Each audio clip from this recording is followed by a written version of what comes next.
When they first met, Yeza hurled her tiny, 2-pound body straight into his mouth. And then she kept doing it over and over again. Oh, you actually want to go into his mouth?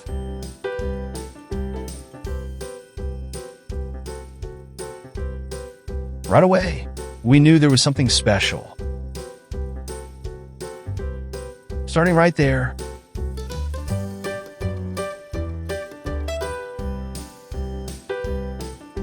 earlier that morning, our gardener showed up to our house with something very tiny in a box. I would never have guessed that she was a wild boar.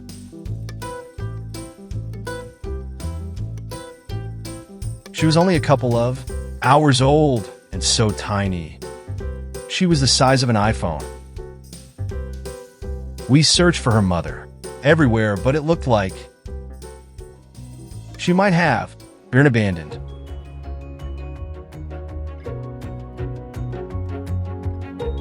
We just couldn't leave her all by herself.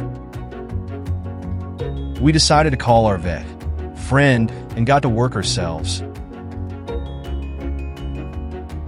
Biob was there every step of the way, guiding her and showing her the ropes. Be there for her.